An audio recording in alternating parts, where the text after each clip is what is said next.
So we hear that Ryan's living a little healthier life this season. Yeah, I got a really nice apartment. It's on 82nd and Broadway. And I'm teaching at John Jay. It's not actually called John Jay, but it's a criminal college. And I'm teaching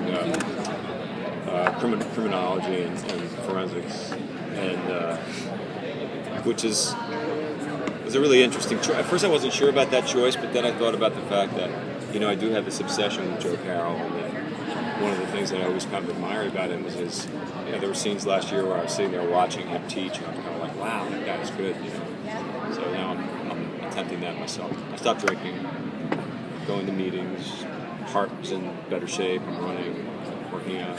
So do you think with all those things combined that you are more stable enough to teach a class and kind of step away from all of the FBI work that you've been doing? Yeah, well, I mean that's the idea. I mean, Ryan Hardy is a character that his life has been surrounded by death, and he has this extremely dark side, and has a lot of stuff going on that's maybe not on the surface, and that's part of what we see. But when you met him last year, I mean, you think about it, he was in bed with a hangover and was totally out of this thing and thought the guy was in jail, and they wake him up and bring him back into this kind of like a whirlwind thing, which all took place in about 2 weeks.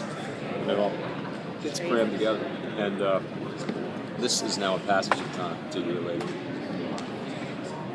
So is Ryan still thinking about Joe all the time, or is he slightly moved on?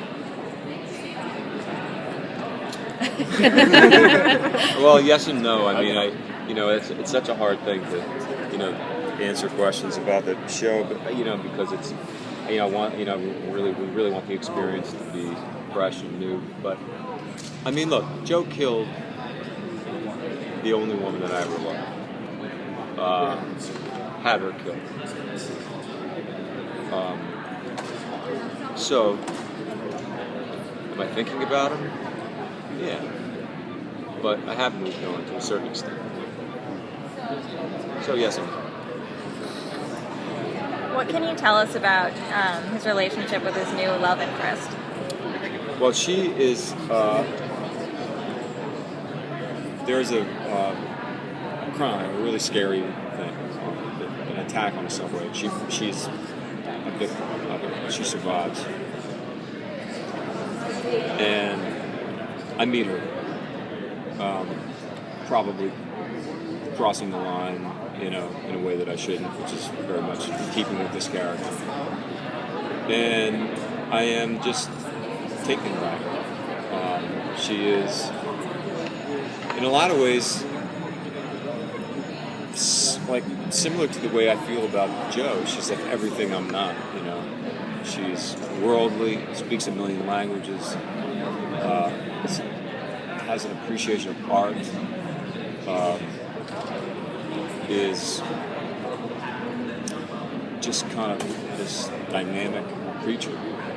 I'm not out looking for love, but something about her just kind of draws me in. So what's the journey? What are you going to be going through this season? Well, it's a question of, I always see it as a question of, am I going down or am I climbing myself back up?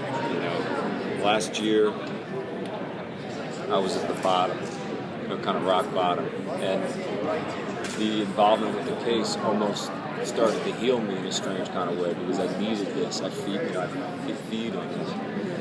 This year, I'm a little. The journey is that I'm more together, but I have to get pulled back in, and I have to go down to the bottom again, and I have to be confronted with